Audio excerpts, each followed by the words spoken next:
அடிக்கடி சின்ன சின்ன நோவு வலி கடுப்புகளுக்கு இந்த கடுப்பு குளிசை போடுற ஆளா நீங்க கட்டாயம் இந்த வீடியோ பாருங்க. எங்களுக்கு ஒவ்வொரு நாளும் ஏதாவது ஒரு வலி ஏதாவது கடுப்பு நோவுகள் வந்து வரலாம்.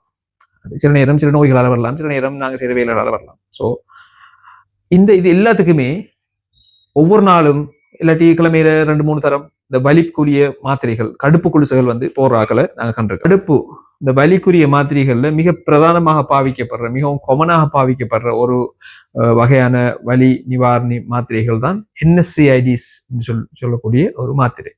அதாவது ஒரு குரூப் உண்டு. அந்த அதுல நிறைய மாத்திரைகள் வகைகள் இருக்குது. அதை எல்லாத்தையும் நாங்க ஒன்று சேர்த்து என்எஸ்சிஐடிஸ் சொல்லுவோம். அதாவது நான் ஸ்டெராய்டல் ஆன்டி இன்ஃப்ளமேட்டரி ட்ரக்ஸ் சொல்லி சொல்றதுக்கு.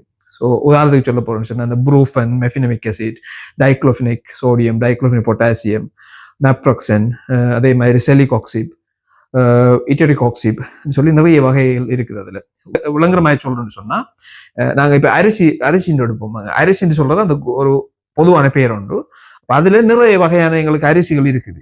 ஸோ அது மாதிரி தான் இந்த குரூப்பையும் நீங்க எடுத்துக்கொள்ளலாம். இதுல வேலை செய்யற விதங்கள்ல வந்து சின்ன சின்ன மாற்ற வித்தியாசங்கள் இருக்குது. அது கண்ட்ரோல் பண்ற பெயினை கண்ட்ரோல் பண்ற விதங்கள் அல்லது என்ன வீரியத்தோட அதை கண்ட்ரோல் பண்றதுன்னு சொல்றதுல சின்ன சின்ன மாற்றங்கள் இருக்குது. அதனாலதான் பல வகையான மருந்துகள் அப்படி இருக்குது. ஸோ இந்த மருந்துகள் தான் கூடுதலாக இந்த கடுப்பு குளுசுன்னு சொல்லி பேஷண்ட்கள் வந்து பாவிக்கிறது கண்டிருக்கிறோம். ஸோ இந்த வலிகளை கண்ட்ரோல் பண்றதுக்கு நிறைய மெத்தட்கள் இருக்குது.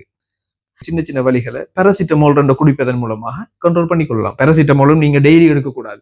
அதனால் பாரிய விளைவுகள் ஏற்படலாம். அதுல மிக முக்கியமாக லிவர், ஈரலை அதை பாதிப்புக்கு உட்படுத்தும். ஸோ பேராசிட்டமால் எடுப்பதன் மூலமாக உங்களோட வலியை ஒன்று குறைத்துக் கொள்ளலாம். இதுக்கு சொல்லி கடுப்புக்குரிய குளிசை தான் குடிக்கணும்னு சொல்லி இல்லை.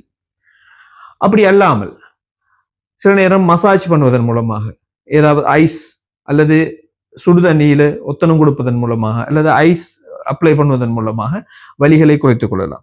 சிலவங்களுக்கு பிசியோதெரபி செய்வதன் மூலம், எக்ஸசைஸ் செய்வதன் மூலமாக வலியை குறைக்கலாம். அப்படி நிறைய வலிகள் இருக்குது அந்த வலியை கண்ட்ரோல் பண்றதுக்கு.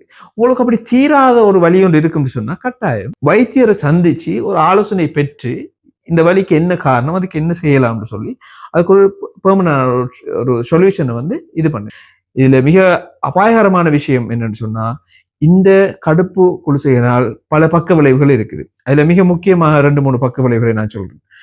முதலாவதாக இந்த மிக நீண்ட நாள் நீங்க கடுப்பு குளிசை பாவிச்சால் உங்களோட கிட்னி பிற்காலத்துல அவசரமாக பழுதாகக்கூடிய துர்ப்பாக்கிய நிலை ஒன்று ஏற்படும். இதுக்கு நாங்க சொல்றது அனல்ஜீசிக்ஸ் நெப்ரோபதின்னு சொல்லி, அதாவது இந்த கடுப்பு குளிசைகள் கிட்னியை பாதிச்சு கிட்னி பழுதடையும். 2வது குடற்புண், கேஸ்ட்ரைட்டிஸ், கேஸ்ட்ரிக் அல்சர் போன்ற நிலைமைகள் கடுப்பு குளிசைகளாக ஏற்படும். 3வதாக மிக காமனான விஷயம்தான் இதை பாவிக்கிறதால அலர்ஜிக் வந்து வரும். நிறைய பேருக்கு அலர்ஜிக் வரும். மிகவும் முக்கியமான ஒரு காரணி அலர்ஜிக் வர்றதுக்கு. நிறைய பேருக்கு இந்த குளிசைகள் பாவிக்கிறதால அலர்ஜிக் ரியாக்ஷன்ஸ் வரும். உடம்புல நீர் தேங்கி வீக்கம் வர்றது.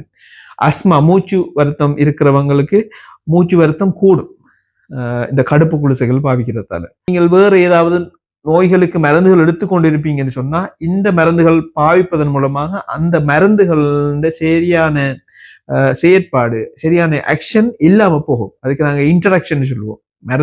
மருந்துகளுக்கு இடையிலான தாக்கம் நிகழ்ந்து சரியான முறையில அந்த குறிப்பிட்ட மருந்தின் விளைவு உங்களுக்கு கிடைக்காம போகும். ஸோ உங்களுக்கும் வலி இருந்தால் சரியான முறையில மருத்துவரை சந்திச்சு அதுக்குரிய சரியான நிவாரணங்களை பெற்றுக்கொள்ளுங்கள்.